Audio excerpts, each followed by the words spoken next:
Hola, ¿qué tal amigos y amigas del canal Iberoamericano? Bienvenidos a Iberoamérica el Día. Es un placer saludarlos esta tarde en América Latina y por supuesto esta noche allá en Europa. Acompáñenos con la información más relevante durante los próximos 30 minutos. Antes, saludo con mucho gusto a mi compañera Ana Cristina Olvera. Ana Cris, es un placer saludarte.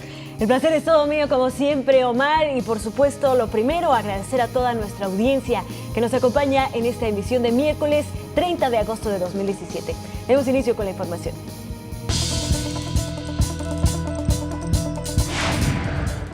En Estados Unidos aumenta la cifra de muertos por Harvey. La Asamblea Nacional Constituyente de Venezuela aprobó enjuiciar a traidores de la patria. La Corte Suprema de Guatemala suspende la orden de expulsión del jefe de la Comisión de la ONU contra la Impunidad, Iván Velázquez. En el espacio educativo y cultural iberoamericano conoceremos la huella del hermoso mural maya mejor conservado en México.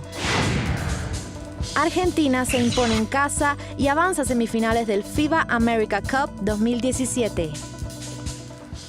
Sigue el paso de la tormenta tropical Harvey por el sur de los Estados Unidos. En Texas dejó por lo menos 30 personas muertas y más de 30,000 desalojadas, además de múltiples millonarios daños materiales.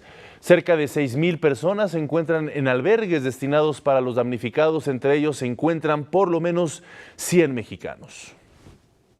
Houston, que es el más afectado, han tenido acceso al albergue que está en el centro de convenciones y sí se han entrevistado a 28 personas. Se ha desplazado a la zona de Corpus Christi, de Rockport, que es en donde golpeó más fuerte el huracán en esa área fronteriza y sobre todo costera. Hemos detectado aproximadamente 80 mexicanos que ya recurrieron a los albergues. Los consulados de Guatemala, El Salvador y Honduras aún no reciben notificaciones de ciudadanos afectados. Autoridades estadounidenses hicieron un llamado a los inmigrantes para que busquen refugio, aclarando que no serán detenidos por su estatus migratorio. Mientras tanto, las refinerías de la costa tejana siguen cerradas, lo que, de acuerdo con especialistas, tendrá un impacto en el precio de la gasolina en toda América Latina. Se esperan lluvias torrenciales en Luisiana, estado donde volvió a tocar tierra Harvey, tras hacerlo 5 días antes ya en Texas. Seguramente que se estarán actualizando las cifras de latinos, de iberoamericanos ahí en Estados Unidos afectados por este huracán. Y precisamente en ese país también se encuentran los secretarios mexicanos de Relaciones Exteriores Luis Videgaray y de Economía Ildefonso Guajardo.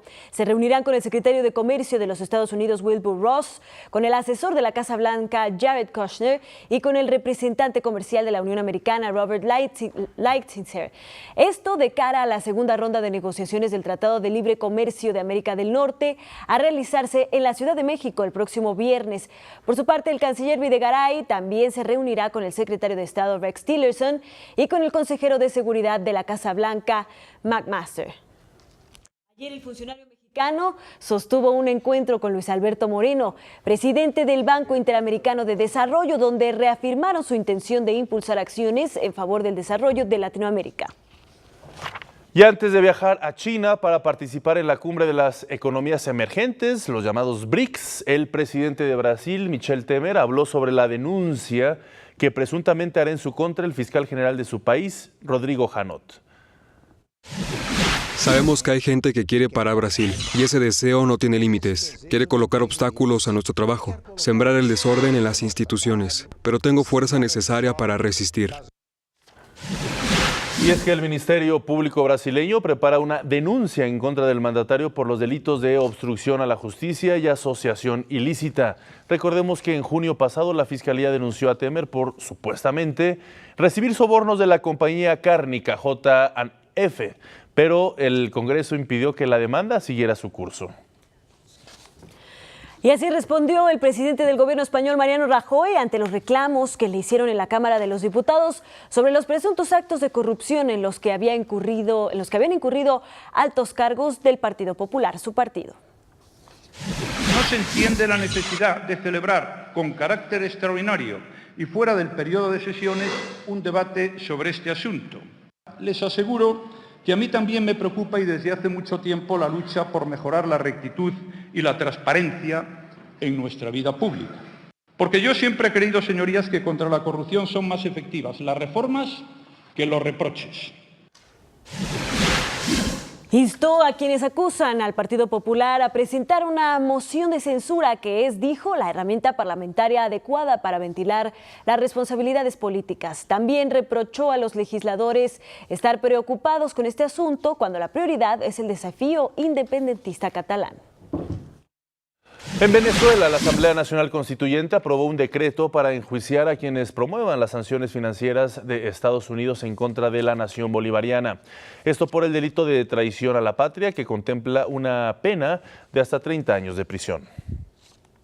Declarar como traidores a la patria a los actores políticos nacionales de marcado carácter antivenezolano que han promovido la agresión económica e intervención contra la República Bolivariana de Venezuela y solicitar a los órganos competentes el inicio inmediato de las investigaciones y procesos respectivos para determinar la responsabilidad y sanciones correspondientes. La derecha venezolana es una organización criminal para la intervención de Venezuela. No nos hemos equivocado. Es una derecha antivenezolana, contra los intereses de Venezuela, contra el orden constitucional de Venezuela, contra el Estado de Derecho en Venezuela. En tanto, la Organización de las Naciones Unidas presentó un informe en el que condenó la violencia que se vivió durante las protestas de los últimos meses en Venezuela. También la Oficina del Alto Comisionado de la ONU para los Derechos Humanos hizo un llamado al gobierno venezolano a realizar investigaciones ágiles, independientes e imparciales para deslindar responsabilidades. Y la justicia ecuatoriana emitió una orden para impedir que el vicepresidente Jorge Glass pueda abandonar el país. Esto mientras se desarrolla el proceso en su contra por supuestos actos de corrupción ligados con la constructora brasileña Odebrecht. Glass evitó la prisión preventiva porque la fiscalía determinó que no existe riesgo de fuga, pues atendió a todos los citatorios y está rodeado de personal de seguridad. Sin embargo, el vicepresidente tiene prohibido ejercer cualquier función de gobierno a pesar de que conserva su cargo. En Perú, el expresidente Alberto Fujimori sufrió una taquicardia severa y fue trasladado de prisión a una clínica para monitorear su estado de salud. De acuerdo con su médico personal, es el segundo problema cardíaco que presenta el exmandatario de 79 años de edad en los últimos 3 meses. Recordemos que desde 2007 Fujimori está en prisión por los delitos de corrupción y crímenes de lesa humanidad cometidos durante su gestión entre 1990 y el año 2000. De acuerdo con medios peruanos, el presidente Pedro Pablo Kuczynski evaluaría un indulto humanitario con base en un informe médico independiente. Esto ocurriría a finales de este año. Y hoy se conmemora el Día Internacional de las Víctimas de Desapariciones Forzadas. Y con este motivo, la Cruz Roja Internacional lanzó en Colombia la campaña Aquí falta alguien. El objetivo es sensibilizar a la sociedad y al Estado sobre la importancia de agilizar la búsqueda de personas desaparecidas a consecuencia del conflicto armado que se vivió en ese país. De acuerdo con cifras oficiales, entre 1938 y julio de este año se reportaron más de 124,000 desaparecidos en Colombia. De ellos faltan por ser encontrados cerca de 88,500. Las Fuerzas Armadas Revolucionarias de Colombia manifestaron su disposición a reunirse con el Papa Francisco durante la visita que hará en Colombia.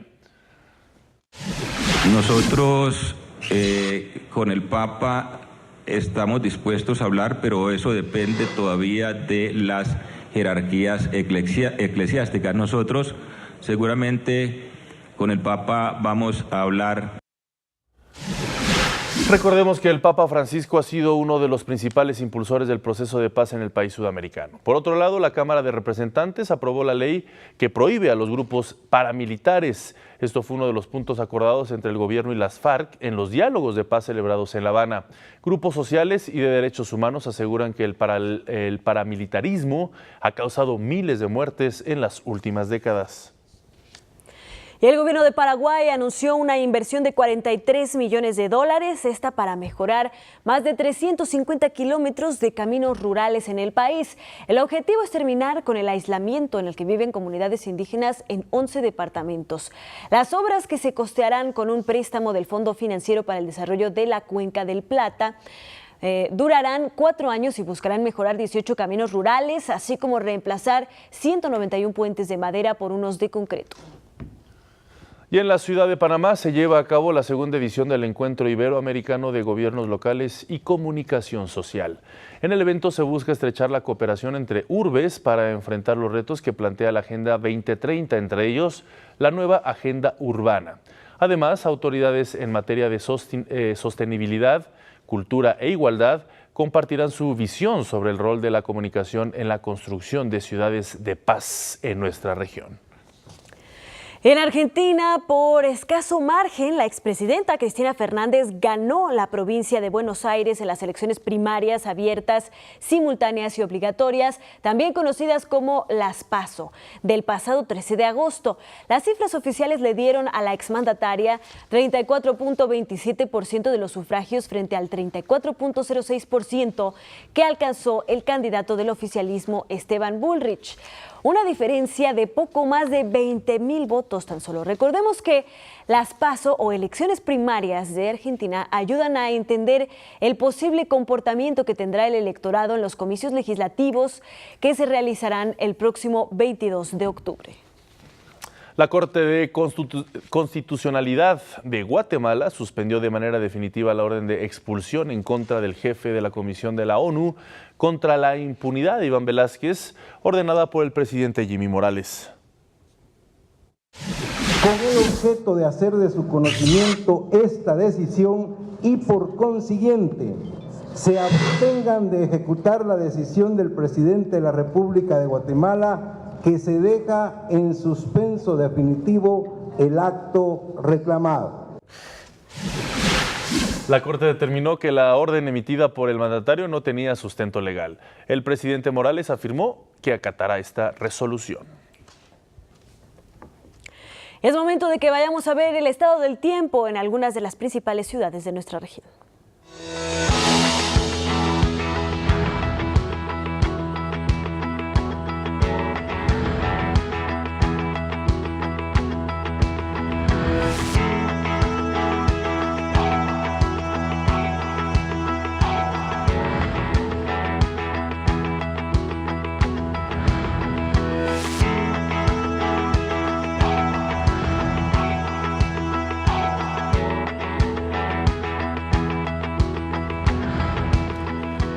Cuba conmemoró el 70º aniversario de su ingreso a la Organización de las Naciones Unidas para la Educación, la Ciencia y la Cultura, la UNESCO.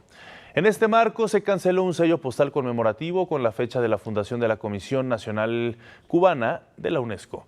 Autoridades señalaron que dicha institución ha fortalecido la relación entre la isla y el organismo internacional, ya que comparten los principios de la Revolución Cubana como la erradicación del analfabetismo. El presidente de Colombia, Juan Manuel Santos, pidió a la comunidad internacional que redoblen esfuerzos para combatir el cambio climático. Aseguró que cada día los efectos de este fenómeno son visibles en todo el mundo. Ejemplo de ello, la tormenta Harvey, que afecta a los Estados Unidos. El mandatario colombiano destacó que el cuidado del ambiente, del medio ambiente, es tarea de todos. Conscientes de la importancia de preservar nuestra riqueza más importante, que es nuestro medio ambiente, nuestros ríos, nuestros bosques, porque sin eso nunca vamos a tener un futuro. Y que ojalá podamos continuar todos. Aquí sí debe unirnos, no debe haber distingos de ninguna naturaleza por cuidar nuestro planeta, cuidar nuestro país, cuidar nuestras riquezas. La población de Brasil ya supera los 207 millones de habitantes, esto de acuerdo con el Instituto Brasileño de Geografía y Estadística. La cifra es 0.77% mayor a la registrada en 2016, es decir, 1 millón de personas más que viven ya en Brasil. Tan solo Sao Paulo cuenta con más de 45 millones de habitantes, lo que la convierte en la entidad más poblada del país sudamericano, seguida por Minas Gerais con 21 millones y Río de Janeiro con 16. Y en República Dominicana inició la 5ª edición del Festival del Documental Latinoamericano. Durante 8 días se proyectarán 17 trabajos provenientes de Argentina, Bolivia, Brasil, Colombia, Costa Rica, Cuba, Guatemala, Ecuador, México y Nicaragua. Los documentales seleccionados para presentarse en esta edición tienen como eje temático la felicidad. Este festival surgió como una iniciativa de la Conferencia de Autoridades Audiovisuales y Cinematográficas de Iberoamérica para fomentar la producción y difusión del documental en la región. Y en Argentina, antropólogos encontraron fósiles en el área de Chapadmalal, cerca de Mar del Plata. Los hallazgos cuentan con más de 13 millones de años de antigüedad y entre ellos resalta el esqueleto de un ave del terror, un pájaro carnívoro que alcanzó a medir 1.8 metros de altura y era el predador volador más importante de su era. También encontraron un cóndor y un águila prehistóricos. Está lista Laura García Endía con la colaboración de la Asociación de las Televisiones Educativas y Culturales Iberoamericanas, ATEI.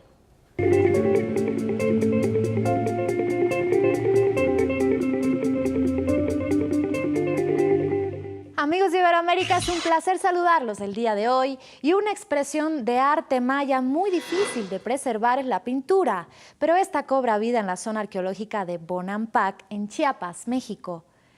Esta antigua ciudad alberga uno de los murales más famosos en todo el mundo maya. Bonampak literalmente significa pared pintada, colores vivos y diseños magistrales que cuentan la historia de la última familia que reinaba en esta abandonada ciudad. Enclavada en la selva lacandona, Bonampak fue una ciudad maya que alcanzó su mayor desarrollo entre los años 650 y 800 de nuestra era. En su zona más alta se encuentra el llamado Templo de los Murales, un edificio de 3 cámaras decoradas completamente por frescos pintados sobre un aplanado de cal y ceniza, muy utilizado por la mayoría de las culturas prehispánicas llamado estuco, y que representan la planeación, realización y culminación de una batalla ganada por Bonampak.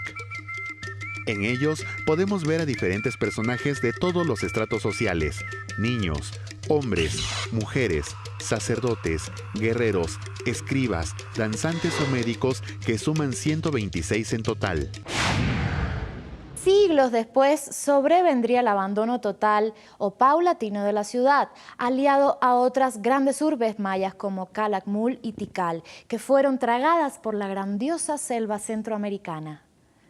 Pero fueron estos ancestros y sus hazañas quienes lograrían la inmortalidad gracias al inigualable arte de los pintores que realizaron un magnífico documento épico inmortalizado en formas y colores en las paredes de Bonampak. Muchas gracias a la Televisión Educativa de México. Y en el pueblo de Buñol, en España, se vivió la tradicional tomatina, donde cerca de 22,000 personas se vistieron de rojo literalmente al enfrentarse con 160 toneladas de tomate. Así como usted ve ahí en la pantalla, se arrojan y arrojan esta verdura. Esta festividad, que desde 1945 se celebra los últimos miércoles de agosto, reunió en esta edición a 14,000 extranjeros provenientes de países como Argentina, Brasil, Colombia, Portugal, en fin, de todo el mundo.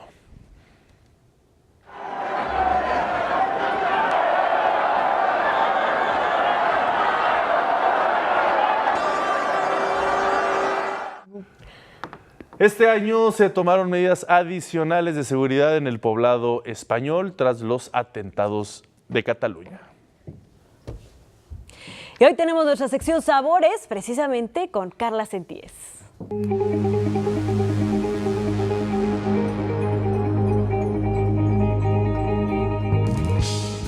Hola Iberoamérica. El día 17 de abril se celebró el Malbec World Day, un tipo de homenaje que se rinde a esta cepa ícono de Argentina y que no se reduce a un solo día, sino que da inicio a una serie de eventos entre catas, fiestas, cenas y degustaciones en todo el mundo. Este varietal, aunque originario del suroeste de Francia, encontró una expresión excepcional en esta tierra latinoamericana, a donde fue llevada en 1852 por un ingeniero agrónomo y que rápidamente se extendió en los distintos terruños de este país. Argentina, que ostenta una larga tradición vitivinícola y se ubica entre los 10 mayores productores de vino en el mundo, es sin lugar a dudas el productor número 1 de Malbec, con el 35% del total de sus hectáreas plantadas de viñedos. Hoy encontramos vinos monovarietales 100% Malbec, tanto como ensamblajes, donde esta uva se combina con otras para crear un vino único en su estilo.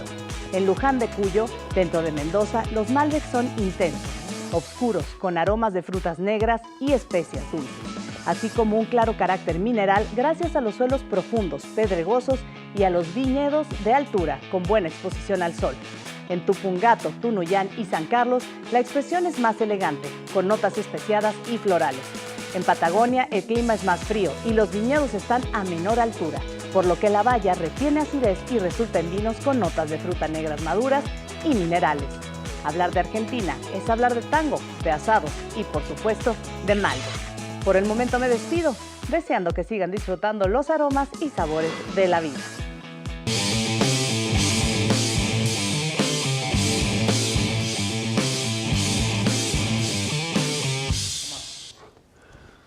Ya está listo nuestro querido compañero Eduardo Gaitán, quien con su voz ágil, vertiginosa, nos tiene lo más importante de los deportes. Eduardo, ¿cómo estás? Es un placer saludarte. Muy bien, Omar, muchísimas gracias por esa bienvenida. Ana Cristina, un gusto y un placer estar con ustedes, amigos de Iberoamérica al Día. Muy buenas tardes, muy buenas noches. Y vámonos con la información del FIBA America Cup 2017, que reparte 7 boletos, están de oferta para los Juegos Panamericanos de Lima 2019. Vamos a ver lo que sucedió en el Grupo A, que se desarrolla en territorio argentino, porque el equipo de casa consiguió su tercera victoria de forma consecutiva. El conjunto albiceleste ya está en la siguiente ronda luego de aplastar 104-58 a Islas Vírgenes de los Estados Unidos, que por cierto también consiguieron el boleto a la siguiente ronda. Con este resultado, la quinteta albiceleste amarra el primer sitio del sector, y ahora quien enfrentará al equipo mexicano. Vaya partido que no se espera. En el segundo duelo de este grupo, Venezuela tropezó 66-75 ante Canadá y se despide de toda posibilidad de avanzar a la justa panamericana del 2019. Vámonos con otros resultados. En Uruguay,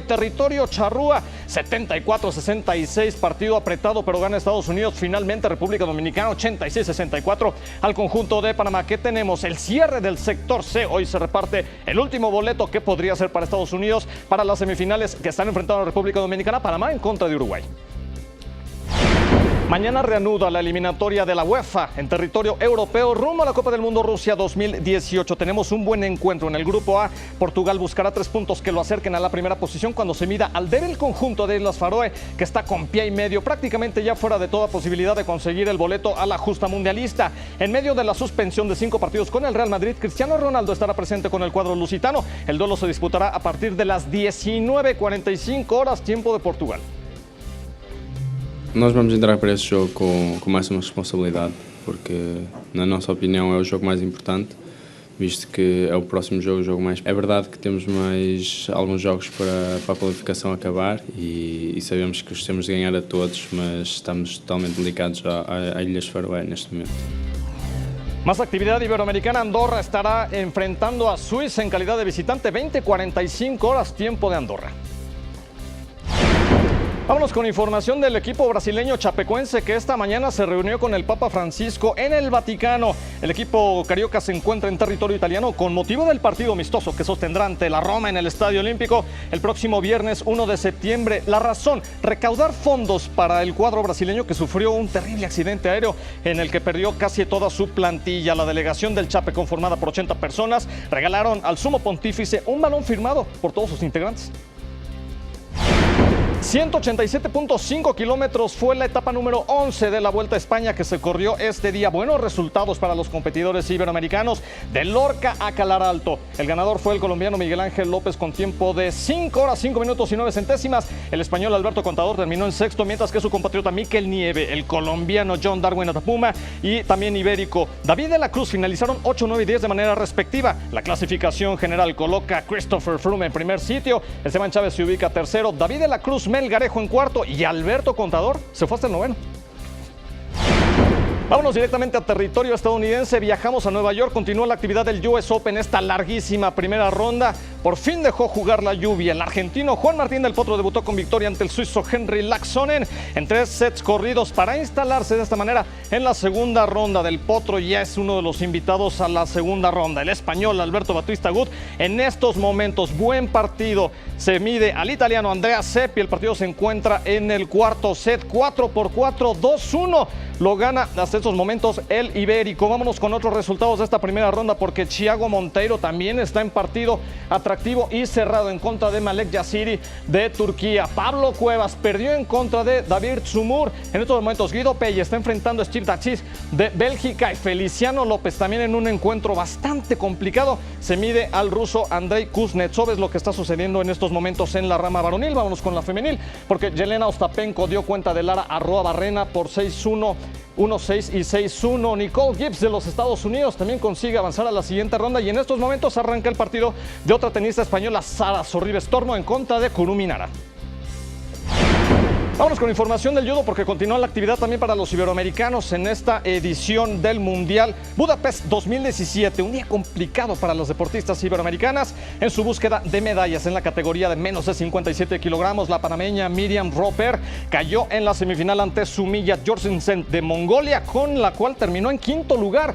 En la misma categoría, Telma Monteiro de Portugal también se quedó fuera de las medallas tras perder en la semifinal ante la francesa Hélène Revillot. La lusa compitió y compartió el quinto puesto con la panameña. Y por último nos vamos con la gimnasia artística porque esta mañana inició el campeonato mundial de esta especialidad que se desarrolla desde hoy hasta el próximo 3 de septiembre en la Arena Adriática de Pesaro, Italia.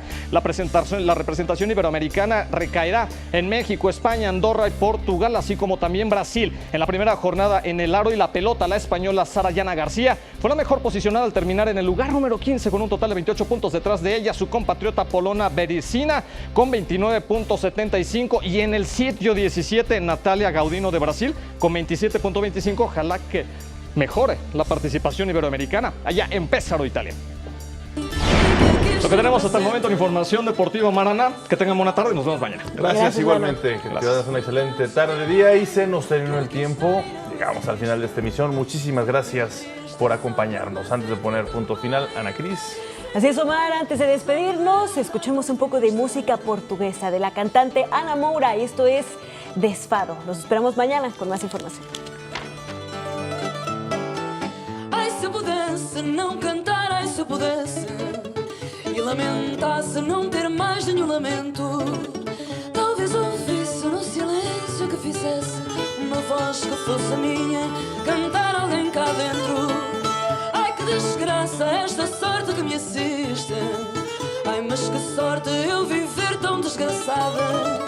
Nem certeza que nada mais certo existe, além da grande certeza de não estar certo de nada. Ai, que saudade que eu tenho de ter certeza.